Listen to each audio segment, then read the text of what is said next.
Je reviens à la charge. Est-ce que vous savez que certains intervenants à ce procès ont tendance à transformer ce procès en une tribune politique? La manifestation du 28 septembre, les événements et la tragédie, tout cela se sont passés dans un cadre éminemment politique. Non, je parle du procès. Ce procès, nous sommes dans le cadre d'un procès. Vous ne voyez pas la nature des questions, les réactions. Vous n'avez pas l'impression qu'on est en train de transformer ce procès en une tribune politique?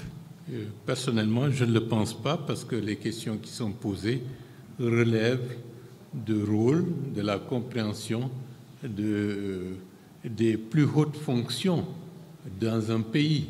Et la barbarie et la violence qui s'est exercée sur la population interrogent la compréhension des institutions, de leur rôle, de leur mission dans un pays comme le nôtre.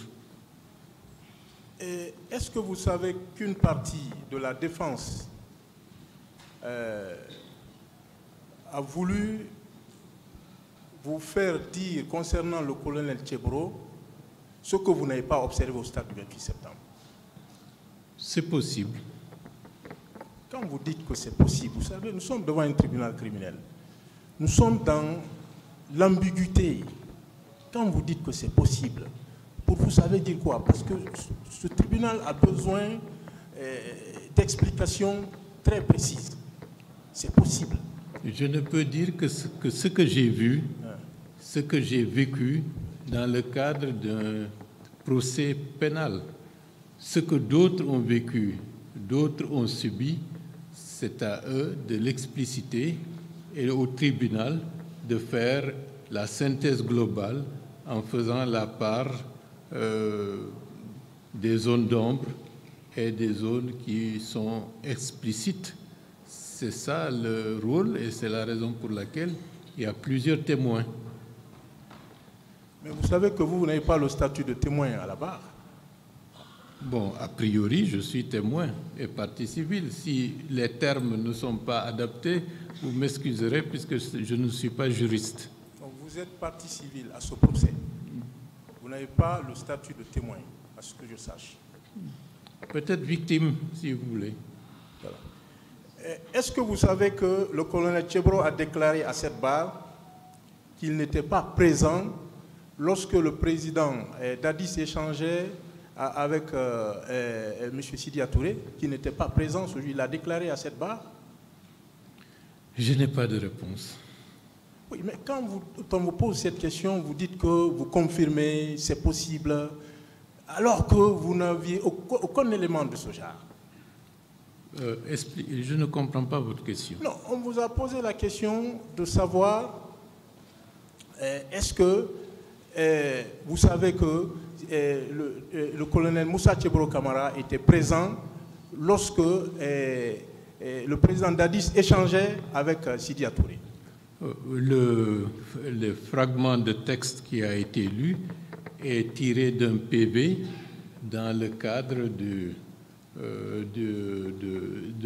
des audiences pour constituer les dossiers pour ce procès.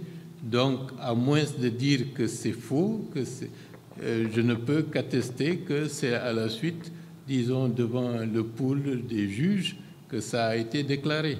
Si tel n'est pas le cas, il faudra le préciser. Il l'a précisé, ce qui a été mentionné devant le pool des juges d'instruction, il n'avait pas affirmé ainsi. Ce n'est pas lui qui a déclaré qu'il était présent. Ça a été mentionné, mais ce n'est pas sa déclaration devant les juges d'instruction. Il l'a réitéré devant le tribunal. Je ne peux pas me prononcer. Est-ce que vous savez qu'on a essayé, par exemple, comme je parlais d'une partie de la défense tout à l'heure, qu'on a essayé de vous pousser à reconnaître que les militaires qui étaient au niveau de la clinique Ambroise Paré étaient des sujets de colonel Tchebro Camara? Si tel était le cas, ces 2 agents devraient être démis de leurs fonctions et arrêtés, puisque ne répondant pas et ne respectant pas les ordres de sa hiérarchie la plus directe. Donc vous confirmez que ce n'est pas des sujets du colonel Moussa Tchebro Camara? En tout cas, il avait l'air de n'avoir aucune autorité sur eux. Et sur la scène concernant la femme qui était encerclée par des hommes en uniforme, et là aussi, on a voulu vous amener à dire que le colonel Tchebro a bien observé la scène et qu'il n'a pas réagi. On est passé à côté. Ce que j'ai vu, il n'y a pas de raison qu'il ne l'ait pas vu. Pourquoi? Parce que c'était à côté et c'était remarquable. C'était une situation qui ne pouvait laisser personne indifférente. Pourquoi alors, lorsque vous étiez dans les gradins, ce que vous avez observé, ce n'est pas ce que le président Seloudane a observé, selon vous-même? Bon, nos regards peuvent ne pas aller dans la même direction, puisque peut-être ce qui se passait n'avait rien d'exceptionnel. Les tirs. Les tirs, tout le monde s'est posé la question d'où viennent les tirs. Et avec la panique, certains regardaient à gauche, d'autres regardaient la pelouse et voyaient les gens détalés comme de petits moineaux, certains tombaient, d'autres cherchaient comment se sauver. Donc, vous voyez, nous n'avions pas tous nos regards dans la même direction et dans le même sens. Mais est-ce que vous ne pouvez pas estimer aussi que par rapport à cette scène, vous n'avez pas les regards tournés, vous n'avez pas observé le colonel Tchebro pour savoir s'il observait effectivement cette scène? Vous? C'était suffisamment visible. Et ce n'est pas quelque chose que quelqu'un peut passer là-bas sans que son regard ne se porte sur cette scène qui est particulièrement humiliante. Peut-être c'est pour vous que c'était visible, tel que vous l'avez toujours déclaré, c'est pour vous que c'était visible, pas pour lui. Vous ne pouvez pas affirmer que c'était visible pour lui. C'est possible, mais un être normal ne peut pas passer devant cette scène sans la voir et éventuellement, si c'est une autorité, prendre les mesures pour faire cesser ou pour faire arrêter. Éventuellement. Je continue. On a également essayé de vous amener à confirmer que le colonel Tchebro était le coordinateur du massacre, ici. Je ne peux pas me prononcer, n'ayant ni l'information ni la compétence pour le vérifier. Mais vous avez semblé le confirmer la dernière fois. Je n'ai aucun élément pour le faire. Merci. Lorsqu'on a parlé de cortège, quand vous déclarez que vous n'avez rien observé derrière vous, qu'est-ce que cela signifie? Vous n'avez rien vu, vous n'avez rien observé, il n'y avait presque absolument rien, comme vous l'avez réitéré tout à l'heure. À partir du moment où on a continué, on n'était pas suivi. Le seul cortège qu'on a rencontré, c'est le cortège de la hiérarchie militaire qui quittait Kaloum vers le stade. Et le colonel Tchebro a arrêté sa jupe et il a échangé pendant quelques instants avec les hauts officiers de la police nationale. Est-ce que cela ne voudrait pas dire que celui-là qui affirme, qui tient de tels propos, doit en rapporter la preuve qu'il y avait un cortège? Quel cortège? Le cortège qui vous suivait. On a déclaré qu'il y a un cortège qui vous suivait et que vous étiez suivi. Vous n'étiez pas seul. À moins que ce soit un cortège particulièrement silencieux et presque invisible. Merci. Et lorsque vous déclarez que vous n'avez pas les mêmes informations que le commandant Toumba, qu'est-ce que cela voudrait dire encore? Explicitez votre question. Vous avez déclaré à cette barre, si mes souvenirs sont exacts, c'était hier ou avant-hier, que vous n'avez pas les mêmes informations à la réponse à une question que vous n'avez pas les mêmes informations que le commandant Toumba. Ah, je ne sais pas quelles sont les informations qu'il a. Qu'est-ce que vous avez voulu insinuer? Je ne peux rien dire puisque la question me semble un peu... ce n'est pas clair. Je poursuis. Est-ce que le commandant Toumba, parce que là il y a une confusion, le tribunal veut bien comprendre, le commandant Toumba était présent lorsque vous avez appelé le colonel Moussa Tcheboro Kamara au secours? Mais je ne l'ai pas vu. Parce qu'il a déclaré que lorsqu'il a accompagné, il a amené les autres leaders dehors, qu'il serait revenu et qu'il a trouvé le colonel arrêté, Selou Dalen à terre. Il s'est exclamé. Vous avez observé ça? Bon, vous savez, ce que je peux dire, puisque je n'ai pas vu, peut ne pas être une contradiction avec ce que le commandant Toumba a pu dire. Bien Parce sûr. que de loin, on peut s'assurer, peut-être que d'autres yeux nous regardaient lorsqu'on se débattait avec les agents qui nous assénaient de coups. Et lorsque le colonel Tcheboro s'est approché, je n'ai pas regardé est-ce qu'il n'y a pas d'autres personnes qui de loin pouvaient nous apercevoir. Non, lui, il a déclaré qu'il a trouvé que le colonel Tcheboro, parce que vous ne vous êtes jamais séparés, depuis que Elhadj Selou Dalen s'est évanoui, vous ne vous êtes pas séparés de lui, à ma connaissance. C'est clair. Voilà. Donc lui, il déclare qu'il est venu trouver le colonel Tcheboro arrêté, Elhadj Selou Dalen à terre. C'est deux versions. Bon, peut-être ça mérite d'être explicité. Non, est-ce que vous avez été très clair? Le commandant Toumba n'était pas là. Moi, je ne l'ai pas vu. Ok, merci. Et vous savez que, en ce qui concerne le président feu Jean-Marie Doré, Mouktar a déclaré, le président Mouktar a déclaré dans son PV à la page 2 qu'il était avec M. Lousseni Fall et Sidi Touré, qui n'était pas avec le président Jean-Marie Doré. Qu'est-ce que vous en dites? Peut-être une omission. Pardon? Peut-être qu'il a oublié de mentionner le président et porte-parole des forces vives, Jean-Marie Doré. Non, Jean-Marie Doré lui-même a déclaré, si vous permettez,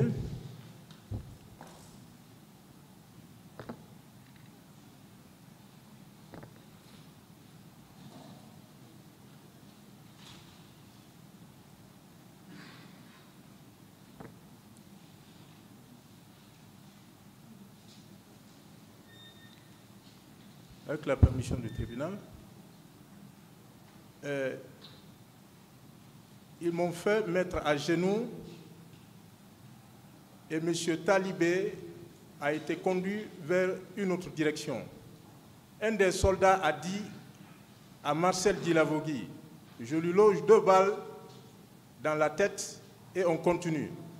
Marcel a répliqué de ne pas faire ça et que je serai conduit au camp Koundara pour y être égorgé. Le soldat dit, et s'il fuit, Marcel lui répond, s'il le fait, coupe-lui les oreilles. N'ayant pas de couteau pour le faire, il s'est servi d'une barre de fer pour frapper les tendons du pied gauche. Au même moment, j'ai vu Tcheboro passer et j'ai crié son nom. C'est lui qui a mis fin à mes supplices en donnant l'ordre de me conduire près de la mosquée de l'Andrea où étaient déjà conduits Lousseni Fall, Sidi Touré et Mouktar Diallo, que j'ai retrouvé assis dans une voiture et ensanglanté. J'ai été embarqué à bord de la seconde voiture sur le fauteuil arrière. Bon, je suis incompétent pour dire quoi que ce soit, puisque ce sont des scènes que je n'ai pas vécu. Et nous avons, par rapport à ça, nous avions compris que, ou j'ai compris, ou sans chercher à approfondir, que le doyen Jean-Marie Doré et tous les autres étaient partis en même temps.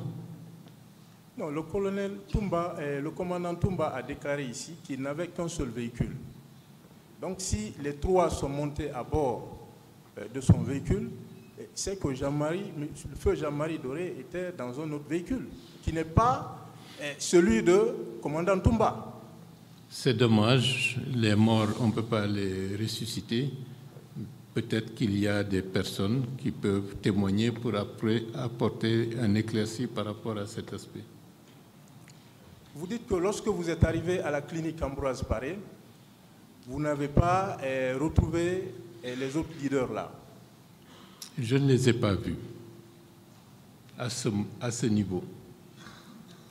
Comment vous expliquez ça, alors qu'ils vous ont précédé? Ils sont arrivés là. Parce qu'entre leur départ et le nôtre, il m'a semblé qu'une éternité s'était écoulée. Donc c'était tout à fait logique qu'on ne soit pas, qu'on ne se rencontre pas à la clinique, puisque pour moi, ils étaient partis depuis très longtemps. Comme ils ont été conduits par le commandant Toumba, vous savez que le colonel Tcheboro a déclaré ici que lorsqu'ils sont arrivés, vous êtes arrivés à cet endroit, que le commandant Toumba était présent. C'est lui qui a menacé de faire exploser la clinique. Et je suis formellement catégorique, ça ne correspond pas à la vérité. C'est votre version des faits que vous donnez. C'est ce que j'ai vu et c'est ce que le colonel Tcheboro a vu, et le personnel de la clinique Ambroise Paré peuvent témoigner à juste titre, puisque eux, ils étaient là-bas. Vous ne pouvez pas être catégorique, formel. Ce que vous avez vu, c'est ce qu'il a vu. Non, pas du tout, puisque je n'ai pas vu le commandant Toumba Diakité au niveau de la clinique, ni l'entendre dire, menacer. Ça me semble tout à fait non conforme à la vérité. Ok.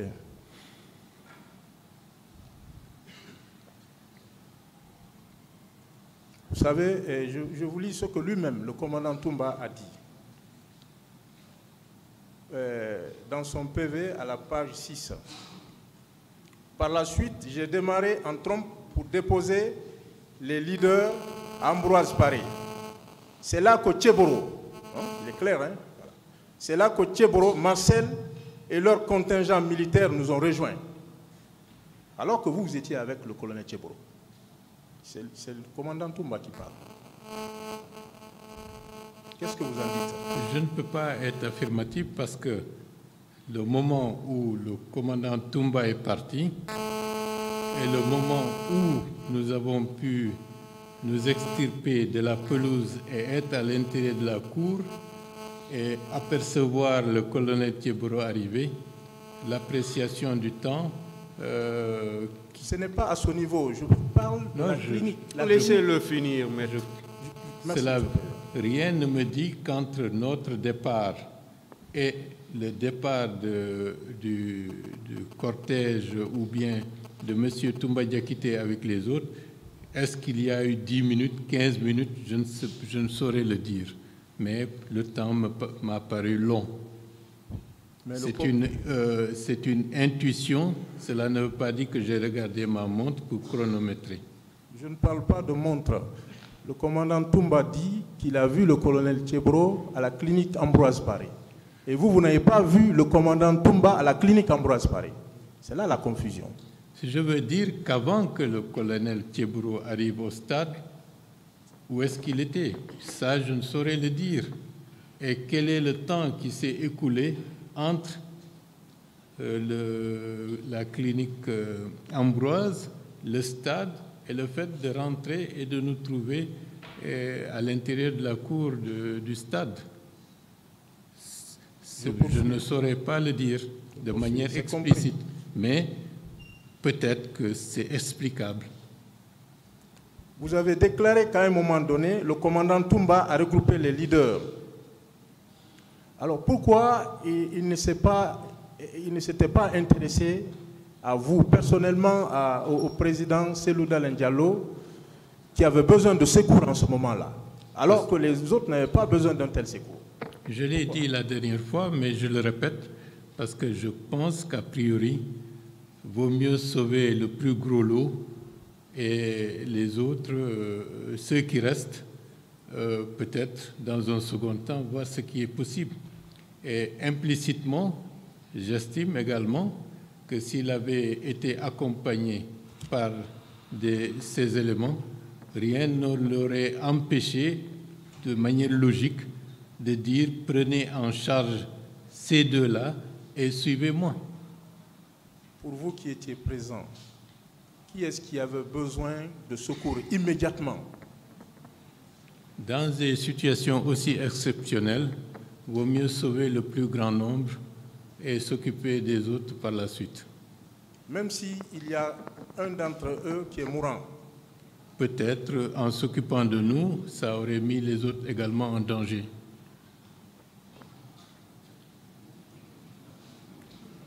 Est-ce que vous savez que ce jour, tous les officiers supérieurs, les officiers généraux étaient informés par Talki Walki qu'il y avait déjà des tirs au stade du 28 septembre? Est-ce que vous le saviez? Je ne sais pas, je ne savais pas. Tous les officiers généraux étaient informés. Vous-même, vous avez déclaré que vous avez croisé. Oui. Voilà. C'est vous qui l'avez Donc, dit. je ne sais pas si d'autres officiers étaient informés par quel moyen. Mais cela veut dire, en parenthèse, que c'est inquiétant pour notre pays si tous les officiers savent qu'il y a des tirs contre la population civile et que chacun reste tranquillement chez soi. Je trouve que c'est révoltant. Moi, je suis formel que toutes ces autorités étaient informées. Le seul qui a pris sa responsabilité et qui est revenu, c'est le colonel Moussa Tchebro Camara. Si eux tous, ils avaient fait la même chose, est-ce qu'on allait assister à un tel dégât au stade du 28 septembre? C'est raison de plus et c'est la raison pour laquelle j'ai dit et je répète, l'arrivée du colonel Tchebro à l'intérieur du stade a été pour nous une bouée de sauvetage. Merci. Merci. Par rapport à l'ouverture des portes du stade du 28 septembre, le président Cellou Dalein Diallo a déclaré devant les juges d'instruction que c'est sur la demande de colonel Moussa Tchebro Camara qu'on a ouvert les portes du stade. Ce que je veux savoir, vous étiez dans quelle position par rapport au président Cellou Dalein Diallo lorsque vous rentriez au stade? On était tous ensemble à l'entrée de l'université et lorsque la foule s'est présentée et que le cordon a sauté, pratiquement on ne sait pas comment les uns et les autres ont pu se retrouver à l'esplanade, portés comme sur le dos de certains sympathisants pour être conduits à l'intérieur. Mais ce n'est pas à ce moment-là que le stade a été ouvert. Le stade a été ouvert avant. Bien avant? Bien entendu. Donc, le président Cellou Dalein qui était avec vous ne pouvait pas savoir et observer lui-même que c'est le colonel Tchebro qui a donné l'ordre des instructions qu'on ouvre le stade. Et je ne veux pas discuter la déposition ou le témoignage de l'un d'entre nous, mais je pense que certainement, par oui dire, il a appris que ça a été le cas. Je vous pose la question parce que, pour moi, c'est mon point de vue, sa comparution ici paraît hypothétique. C'est pourquoi je vous pose cette question. Bon, je ne suis pas en mesure de répondre, mais physiquement, là où on était, on ne peut pas savoir comment les choses se sont passées, à moins que, parmi nos militants, que quelqu'un dise, voilà, ça s'est passé comme tel, et à partir de là, on a pris comme effectif cette information. Merci. Et le commandant Toumba a déclaré qu'il a déclaré à cette barre que Elhadj Cellou Dalein doit se repentir partout où il est. Il dit Cellou était dans la confusion après les événements du 28 septembre. Mais à présent, avec le recul, il comprend mieux les choses. De façon imagée, il a parlé du système de filtre, la décantation. Est-ce que ce n'est pas la posture que vous adoptez ici? Non, nullement. J'ai été de bout en bout suffisamment lucide. Non, parce que ce que vous avez dit avant-hier, vous avez été très formel avant-hier sur certaines choses. Et hier, c'est possible. Aujourd'hui, c'est autre chose que vous dites. C'est pourquoi je m'exprime ainsi. Tout ce que j'ai vu par moi-même, je l'ai relaté. Tout ce que j'ai entendu par oui dire, je me réserve de prendre cela à mon compte. Si parmi nous, certains ont pris à leur compte des informations de seconde main, ça c'est peut-être tout à fait compréhensible vu les circonstances. Je vous donne un exemple. Avant-hier, quand je vous ai posé la question de savoir si le colonel Tchebro n'a pas eu d'attitude négative à votre égard, vous avez affirmé haut et fort qu'il n'y a pas eu d'attitude négative. Et je le maintiens et je le réitère. Bon. Par contre, hier, vous n'avez pas été très formel. Et aujourd'hui, vous êtes allé jusqu'à parler d'injonction. Lorsqu'il y a eu au cours des discussions, qu'il a donné des injonctions, qu'il y avait des injonctions qu'il avait données. C'est une manière de décrire une scène à laquelle vous ne participez pas directement, où il y a eu des voix. Certains parlent haut et fort, d'autres avec l'allure militaire, même s'ils vous disent bonjour, c'est comme s'ils vous donnent des ordres. Donc c'est une question d'interprétation. Ça n'enlève en rien le caractère tout à fait, globalement, à ce moment-là, convivial de l'entretien, puisque aucun d'entre nous ne se sentait menacé par qui que ce soit. Qu'est-ce que ce tribunal peut retenir? Qu'il y a eu une volonté de la part du colonel Tchebro d'inciter les responsables à renoncer à la manifestation et à la reporter, et ce qui n'était plus possible. Merci.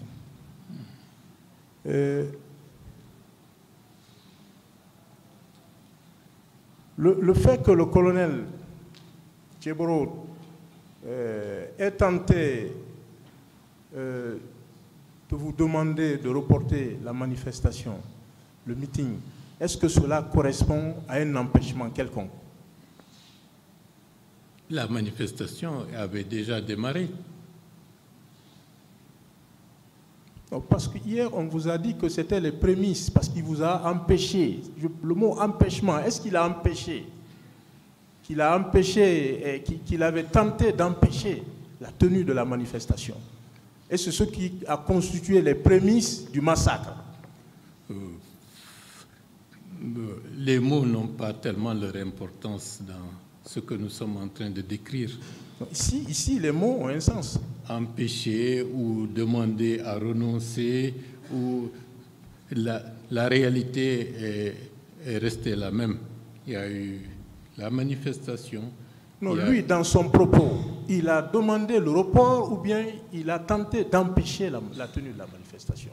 Pour vous, c'est une question d'interprétation. Quelqu'un qui dit reporter alors que vous êtes déjà au cœur de la manifestation, quelqu'un peut l'interpréter comme une volonté d'empêchement. Et quand on dit, là aussi il y a une confusion, quand on dit que le colonel Tchebro, lorsque vous avez affirmé que le colonel Tchebro n'avait pas d'autorité sur les militaires, c'est seulement au niveau, vous l'avez déclaré par rapport à la clinique Ambroise Paré, oui ou non? C'est simplement ce que j'ai vu. Les deux qui se sont présentés pour dire si vous ne les sortez pas, on jette une grenade à l'intérieur de la clinique. Et comme c'est le colonel Tchebro qui nous a amenés à cette clinique, cela veut dire de manière flagrante, il n'avait aucune autorité sur ces deux personnage.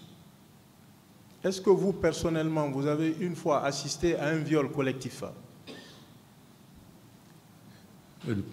Pas du tout, mais la scène que j'ai vue à l'esplanade du palais du stade du 28 septembre, où une femme seule, entourée par des gaillards en uniforme, qui cherchaient à la mettre nue et que celle-ci se débattait pour cacher sa nudité, est un viol. Oui, parce qu'hier, on vous a demandé, on vous a posé cette question, vous avez affirmé voilà, que ce que vous avez vu au stade du 28 septembre, c'était du jamais vu, alors que celui qui vous avait posé la question faisait état d'un viol collectif. Ça dépend de votre entendement du viol collectif. Si ce que cette pauvre femme a subi n'est pas un viol collectif, c'est une question d'interprétation. Vous avez observé à cet endroit un acte de pénétration sexuelle? Choisissez vos mots, s'il vous plaît. Non, mais ce n'est pas moi qui choisis le mot, c'est ce qui est indiqué par le législateur. Ce n'est pas moi. C'est ce que vous avez observé à ce niveau-là? Ce que j'ai dit, je l'ai déjà dit.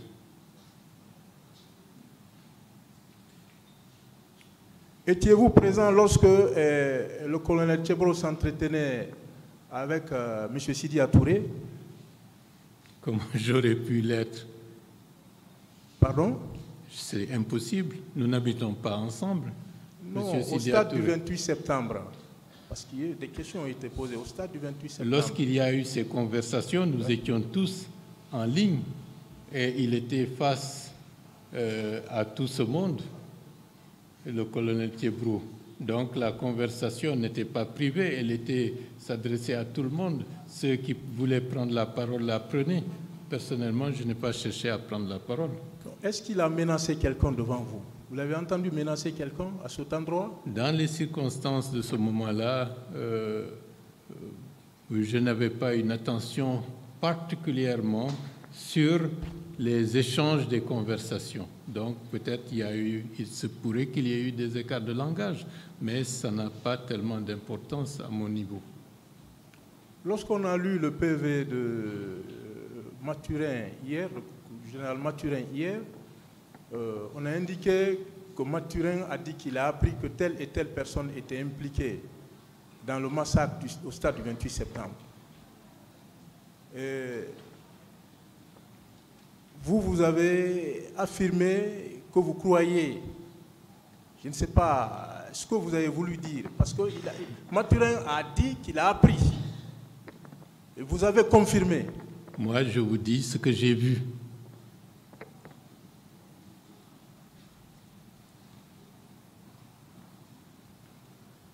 Et vous vous fondez sur quoi pour tirer la conclusion selon laquelle le colonel Tchebro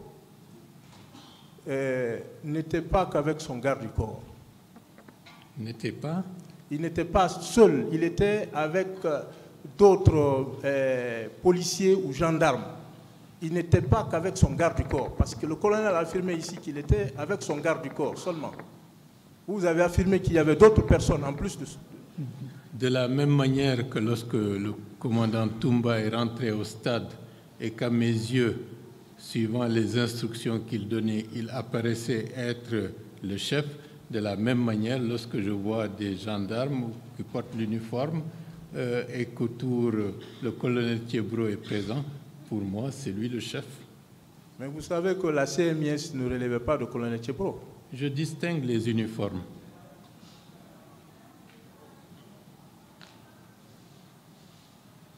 Mais est-ce que vous savez que la déclaration d'une victime, on a lu les PV des victimes ici, la déclaration d'un plaignant n'est pas une preuve ici.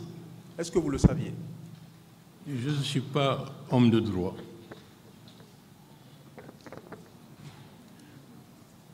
Parlant de la hiérarchie militaire, Maître Jokamé hier a donné lecture d'une liste. Moi, je vais vous donner lecture de l'article 5, si le président le permet, de la loi portant statut général des militaires. L'article 5. La hiérarchie militaire se compose 1. de grade des hommes du rang, soldat, caporal, caporal-chef. 2. Grade des sous-officiers, sergent, sergent-chef, adjudant, adjudant-chef, major.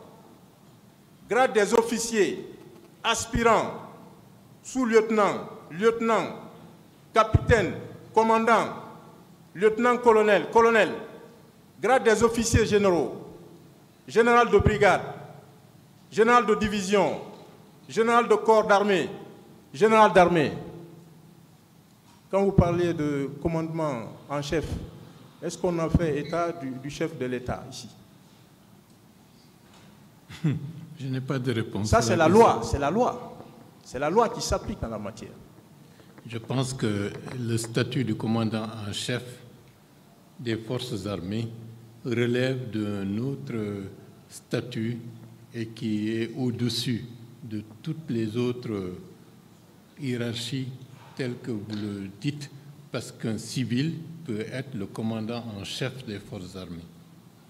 Si je poursuivais la lecture, j'aurais pu vous démontrer que ces personnes citées relèvent toutes du ministre de la Défense. Et comme vous le dites, et comme l'a dit... C'est ce que la loi dit. Le statut du commandant en chef est très explicite. Il commande tout le monde. C'est ce que vous pensez. Et dernière question, est-ce que vous savez qu'il appartient, ici devant ce tribunal criminel, qu'il appartient à celui-là qui prétend avoir subi un préjudice d'en rapporter la preuve? Bon, je pense que l'organisation du tribunal est telle que parmi tous ces magistrats, chacun a un rôle spécifique en la matière. Je vous remercie. À l'arrivée des secours et enfin de non-assistance à personne en danger. Vous avez écouté clairement les différentes questions posées par le tribunal, les avocats de la partie civile, le parquet. C'est des questions, à part celles posées par le tribunal, qui n'ont pas trait à ces infractions pour l'essentiel. Or, vous êtes là parce qu'on vous accuse de ces infractions. Vous avez quel sentiment aujourd'hui, après 13 ans, depuis pratiquement 2010, à l'ouverture de l'information, quel est le sentiment que vous avez aujourd'hui devant ce tribunal? Merci, maître. Et c'est difficile à dire. Et quand vous regardez un peu le déroulé de ces multiples infractions contre ma personne, je peux dire en un mot que je me remets à Dieu. Ça n'arrive qu'aux vivants. Quand quelqu'un pense que, quand je parle, d'autres vont imaginer que c'est un éloge. Non. Mais en réalité, cela ne me ressemble pas. En réalité, ces infractions portées aujourd'hui sur ma personne me fait honte. C'est une honte personnelle d'abord. Mon colonel. Suivez-moi, je vais finir, s'il vous plaît. Je suis choqué. C'est suffisant, c'est suffisant. Et je voulais simplement... Écoutez, n'êtes-vous pas angoissé devant ce tribunal? Je suis profondément angoissé. Et j'attendais ce moment ultime. Parce qu'en 2017, c'est vous qui m'avez envoyé l'ordonnance de renvoi lorsque ils se sont prononcés là-dessus. Ma première réaction... C'est bon, hein, c'est répondu. Hein. Et je voulais préciser que vous m'avez confié, et c'est l'occasion de le dire, que vous avez confiance en ce tribunal, en cette composition. Depuis que vous avez été interrogé pour la première fois, vous m'avez confié que vous avez confiance en ce tribunal et que de ces travaux résulteront des décisions qui seront exemplaires. En tant que gendarme, que pensez-vous de la protection de la vie humaine? La vie humaine qui constitue le but suprême du droit, en tant que gendarme. Merci, maître. Par rapport à la confiance, cela n'est pas à discuter. Si dans ce pays, ce n'est qu'un noyau d'hommes comme ça qu'on a trouvé, c'est parce que vraiment ça a été bien tamisé. Et je pense que je ne suis pas le seul à avoir confiance à ce tribunal.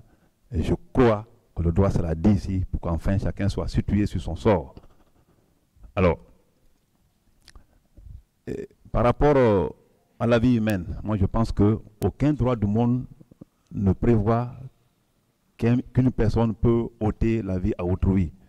La vie en elle-même est un droit universel, est un droit même naturel. Ça veut dire que moi, quand je suis dans ces dossiers comme ça, je suis peiné, mais on est toujours obligé de rester derrière la justice. Elle est là pour nous départager. Et on a souvent parlé de 200 hommes sous votre autorité. Je veux avoir des éclaircissements. Quand on dit que qu'il y avait 200 hommes, parce qu'on peut croire que ce jour-là, le 28 septembre 2009, vous étiez avec ces 200 hommes. Qu'est-ce que vous en dites? Bon, mais ce qui est paradoxal. D'abord, j'ai dit comment je suis venu, comment j'étais.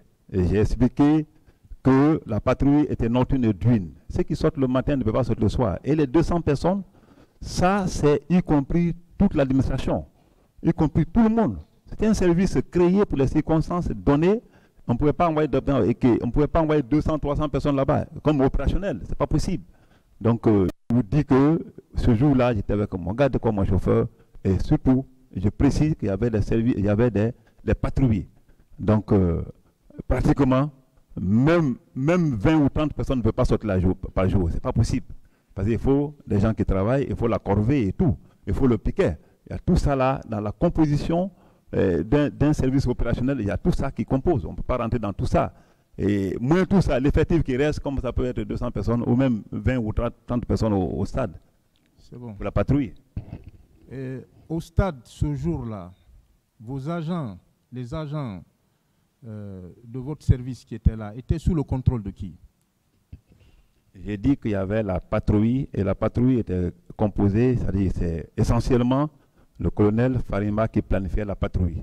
Donc il sait pertinemment c'était sous le contrôle de qui, et je pense qu'il en a déjà dit devant les juges, le pool de juges d'instruction. Conformément aux normes d'intervention, vous parlez de patrouille diurne et nocturne. Et conformément aux normes, je veux parler des normes d'intervention dans ce cadre-là. Est-ce que vos agents portent des armes? Oui et non. Non si c'est la patrouille journalière, et oui si c'est la patrouille nocturne. Qu'est-ce qui justifie, parce que la question est revenue plusieurs fois, qu'est-ce qui justifie, quelle est l'opportunité de l'intervention de vos agents lorsqu'il y a des manifestations? L'opportunité se situe ici lorsque la manifestation passe derrière eux, et ils viennent derrière, comme j'ai dit. C'est-à-dire que c'est le terrain déjà conquis par la manifestation et ils sont là-bas pour ne pas que les petits bandits s'attaquent au bien d'autrui. Ça a été toujours le cas dans ce pays. Donc je pense en ce moment-là, d'autres Guinéens peuvent dire, grâce à vous, on a été sauvés tel jour. Donc puisque nous sommes là-bas, je sais que c'est précisément leur rôle, ça. Rester derrière, partout où ils passent, et ils viennent derrière pour surveiller si quelques éléments ne vont pas s'attaquer au bien d'autrui. C'est pour les empêcher. Est-ce que donner des ordres, que ce soit à votre niveau, ou au niveau de Farimba, donner des ordres aux agents, est-ce que cela pose problème? Donner des ordres dans le bon sens, par exemple. C'est ça. Ça dépend des ordres. Parce que même l'armée a modifié un peu le règlement militaire en fonction de ça. Quand on disait dans le temps que celui qui donne l'ordre en est responsable. Non, ça c'est fini. C'est modifié. Si on donne l'ordre, si l'ordre n'est pas normal et que tu l'exécutes, tu en es responsable devant la loi et devant la juridiction militaire. Donc ça veut dire donner des ordres dans le sens positif n'est pas vraiment quelque chose de mal en soi. Et aviez-vous rencontré le président Moussa Dadis Camara le 27 au soir? Pas de tout, pas de tout. D'abord, il était venu fatigué, je pense, de son voyage. Et je pense que ce jour-là, je ne suis pas rentré. Comme je vous ai dit, j'ai été déjà évincé du camp. J'étais de l'autre côté. Donc, je ne suis pas rentré de ce jour-là au camp. Vous dites que vous étiez un peu éloigné de ces bureaux. Est-ce que vous pouvez expliquer au tribunal cette configuration? Parce qu'il y a une confusion à ce niveau jusqu'à présent. Quand vous avez dit hier que vous avez passé la nuit dans votre bureau, il y en a qui ont cru que vos bureaux sont contigus au bureau du président. Expliquez s'il vous plaît cette phase-là. Non, mes bureaux n'étaient pas contigus au bureau du président. Vous savez, le feu général Lassana Conté a construit des immeubles à l'intérieur du camp. Et ces immeubles-là sont compartimentés, c'est-à-dire il y a deux niveaux. Il y a deux qui sont derrière, vers l'Imaya, dans le même camp, un camp de Faya, qui est un grand camp, vous le savez, c'est le plus grand camp du pays, parce que je peux dire. Donc, deux bâtiments de l'autre côté, mais tous les autres bâtiments-là, de B1 à B13, B12, sont tous l'autre côté où se trouvait la présidence. Donc, et moi j'étais au départ à l'autre côté, donc après mon accrochage avec Toumba, ils m'ont fait sortir, le général Sekouba m'a fait sortir dehors. J'étais maintenant dans un bâtiment isolé, vers Yimaya maintenant là, juste à la porte du camp, à 5 mètres ou 2 mètres de la porte du camp. Quelle est la distance qui séparait vos bureaux de ceux du président? Non, à peu près, la distance. Ouais, à peu près, on peut dire, estimé à 200, 300 mètres, hein, on peut dire comme ça. Mais il y a un mur séparatif qui sépare les deux entités. L'autre côté, le camp là, on appelait ça le régiment. Et nous, on était déjà vers Yimaya depuis le début de l'affaire. Maintenez-vous que les échanges entre M. Sidi Touré et le président Moussa Dadis Camara ne se sont pas déroulés en votre présence? Est-ce que vous le maintenez? Je le maintiens bien et je regrette fortement que ce soit dans ma déposition et que je n'ai pas prêté attention quand la dame faisait la lecture. Certaines personnes se posent toujours la question de savoir ce que vous étiez venu faire au stade du 28 septembre, le 28 septembre 2009. Qu'en dites-vous? Bon, sauf que les gens ne me posaient pas la question de savoir sur d'autres scènes de crimes ou de conflits, pourquoi j'ai été éteint et ceci, cela. Et puisque les autres là a tourné au vinaigre, aujourd'hui on me pose la question pourquoi tu es venu. Quand tu poses la même question au président Selou Dalin, président Mokhtar ou Baouri, ou Jean-Marie Ressi vivait encore, il aurait dit non, c'était nécessaire qu'il soit là. Le fait que j'ai entendu le coup de fusil, je suis venu, c'était un devoir militaire. Ça, c'est un devoir de soldat. Ceux qui ont entendu qu'ils ne sont pas venus, croient aujourd'hui qu'ils sont sauvés. Mais ils ont un cas de conscience. Parce que s'ils avaient agi comme moi, on aurait sauvé davantage de personnes. Portiez-vous une arme ce jour, ceinturon, arme, peu importe? D'abord, généralement, comme vous le savez, je porte les tenues évasées. Donc, pas de ceinturon. Et généralement, je suis habillé comme ça. J'ai les tenues comme ça, et américains, français, façon française, qui sont évasés comme ça, et je ne porte pas de PA et sans ceinturon. Est-ce que vous portiez une arme ce jour? Pas de tout, monsieur le président. À quelle heure précise êtes-vous arrivé à Dixine? Vous avez dit du côté de la pharmacie Manizé, voilà, jusqu'au vers l'esplanade du stade. À quelle heure précise? J'ai dit que c'est dans les fourchettes de 9h, 10h, entre 9h et 10h. Je ne sais pas maintenant quelle heure exacte, parce que franchement, il ne faut pas inventer les choses. Quelle était l'atmosphère à cet endroit? L'atmosphère était calme. Les policiers et les gendarmes se regardaient à distance. Les agents de maintien d'ordre et manifestants se regardaient à distance. Et moi, je suis venu dans ce vide-là parce que les autres étaient sur l'esplanade et les manifestants étaient juste en face de Manizé. Ils regardaient un peu les vidéos. Et je suis venu, j'ai regardé ma voiture, je ne me suis même pas adressé aux gens là. En réalité, demandez-les, il n'y a aucune vidéo qui ne peut le prouver. Et je suis parti directement vers les manifestants. Et si vous me voyez, je suis seul au milieu de cette foule qui est en train d'applaudir. Pouviez-vous, dans ces circonstances-là, en ce moment précis, tirer sur un manifestant? À moins qu'on soit fou, sinon quelqu'un qui applaudit pour toi, qui est en train de conventionner, il n'y a pas de possibilité de tirer. Et mieux, je n'étais pas armé. Et même si j'étais armé, c'est impossible, c'est impensable. Est-ce que vous auriez pu tirer sur une personne, sur un manifestant dans cette foule et que vous ne soyez pas lynché? C'est pas possible. Tu ne peux pas tirer sur les manifestants, c'est un manifestant, dans une foule comme ça, enthousiasmé, et que les gens continuent à applaudir pour toi. Moi, je ne sais pas comment le chemin là peut être établi. Et on parle de l'ouverture du stade. Étiez-vous, à l'époque des faits, directeur du stade, du 28 septembre? Pas de tout. Je rappelle qu'il y a une note de service au dossier, la note de service numéro 043, portant fermeture du stade du 28 septembre. Donc, s'il y a quelqu'un qui doit répondre à cette question de l'ouverture du stade, c'est bien le directeur du stade, Ibrahima Sori Keita, dit Petit Sori. Affirmatif. Oui. Et l'expression faux problème, on est revenu là-dessus hier, faux problème, signifie-t-elle violence, viol, meurtre, assassinat ou toute autre infraction? Faux problème. Vous savez, c'est difficile de gérer nos jargons militaires dans des circonstances comme ça. Alors, sinon, faux problème pour moi, même ceux qui étaient déjà interpellés là, ils se sont créés des faux problèmes. Toi, tu es couché chez toi, quelqu'un te dit sors, tu vas marcher. Tu sors, tu marches en son nom.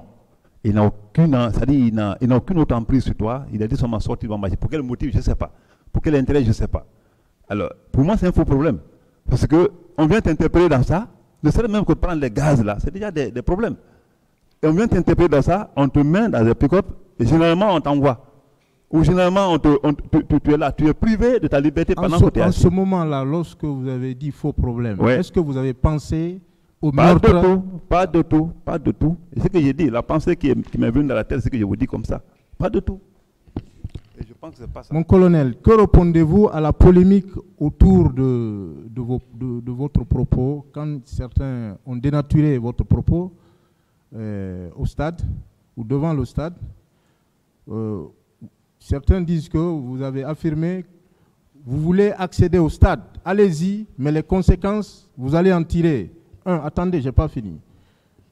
Nous vous ferons porter la responsabilité de ce qui surviendrait. Vous allez être tué. Vous allez vous faire tuer. C'est terminé. Je vous avais dit de faire attention. Ça apparaît dans plusieurs procès-verbaux. Cette polémique-là, qu'en dites-vous? Mais c'est vraiment grave. Je pense que ces mots ne sont pas de moi. Et mieux que ça, si cela était vrai, les gens qui étaient autour de moi, c'était pas maintenant les manifestants. On peut estimer que ça, c'est des petits garçons qu'on ramasse dans le quartier. Mais j'étais en face des personnes ou des hommes d'État. Quand on parle des Sidia, quand on parle de président Baouri et autres là, et le président Selou, tu leur dis, vous allez vous faire tuer, et après vous vous comprenez sur un consensus, ça c'est impossible. Et un de deux, je pense que les gens n'allaient même pas partir. Si moi j'avais les informations comme ça, et j'avais des idées comme ça, j'avais prononcé comme ça, je n'allais pas permettre les gens de partir. Mais comment se fait-il que je prononce ces mots, et que c'est même avec des gens qui ne sont pas des petits hommes, hein, et que ces gens-là et moi, qu'on trouve un consensus sur la base des missions à accomplir. Alors, moi, je tombe de nu. Mais dans ce pays, hein, qui veut tuer son chien, l'accuse de rage. Vous ne voyez pas une contradiction parce qu'au même moment, c'est en une seule phrase pratiquement que vous avez employé ce que vous avez dit, des conseils que vous avez prodigués comme vous l'avez dit hier. Est-ce que vous auriez pu employer toutes ces expressions-là au même moment? Parce que c'est dans beaucoup de procès-verbaux. Oui, mais ça, l'expression n'est pas un conseil, c'est une alerte. L'expression dont vous faites allusion n'est pas un conseil. Hein? Est fortuit comme ça. Quelqu'un peut le dire, un homme normal ne peut pas le dire comme ça aux gens. Et si je le disais, les gens n'allaient pas partir. Ça, au moins, c'est clair. Moi, mon problème, c'est quoi? J'ai juste dit que si j'avais dit cela, c'est impossible que ces gens, les personnes aussi hautement intellectuelles, allaient se permettre d'y aller. Et ils n'allaient même pas me donner le temps d'aller à un consensus. Ce n'est pas possible. Mon colonel, est-ce que vous auriez pu dire au même moment, vous allez vous faire tuer, vous allez endosser la responsabilité, et c'est terminé. Toutes ces expressions-là qui ont été employées dans les procès-verbaux, est-ce que au moment X, vous auriez pu employer toutes ces expressions-là à la fois? Pas du tout. Vos propos est-ce que vos propos en ce moment-là étaient constitutifs de menaces? On s'est juste conseillé en grand frère et jeune frère. Je pense qu'il n'y avait aucun mot menaçant, selon moi. Est-ce que ces conseils signifient que, comme il est indiqué dans l'ordonnance de renvoi, que vous aviez connaissance que des exactions allaient être commises au stade du 28 septembre? Est-ce que ces conseils, les conseils que vous avez donnés, est-ce que ces conseils signifient que vous aviez connaissance d'une planification quelconque, d'un massacre quelconque au stade du 28 septembre ce jour? Pas de tout. Et si je le savais et s'il y avait une information déjà, moi-même je n'allais pas venir. Ça au moins c'est clair. Je ne suis pas aussi bête que ça. Est-ce que, parce que là aussi, il y a des difficultés, il y a des confusions, vous pouvez faire une présentation sommaire du stade du 28 septembre à partir de l'esplanade, le portail, la cour, parce qu'il y a une cour dans une cour, ce qu'on ne comprend pas, les gradins, la pelouse. Est-ce que vous pouvez procéder et jusque là où vous êtes venu, quand vous êtes rentré, là où vous êtes venu récupérer certains leaders? Comme je l'ai dit tantôt, maître, effectivement, ce que vous avez dit, c'est la description, s'il faut dire, normale que vous venez de donner. Il y a d'abord l'esplanade, après un grand portail. Quand vous ouvrez ce grand portail-là, vous tombez dans un vide, où il y a même des bâtiments de sport, il y a même les gens qui y logent. Donc ça, c'est la cour de stade. Tout ça, là, les gens appellent stade. Et après, vous avez une autre cour à l'intérieur, où se trouve la pelouse, où se trouve même le gradin, comme vous le dites, tout. Ça, c'est pas à ce niveau-là. Moi, j'ai croisé l'âge d'Alain juste à la porte là-bas, la porte de cette pelouse-là. Je venais en courant, c'est lui que j'ai croisé et je pense que quand il sera là, il va le confirmer.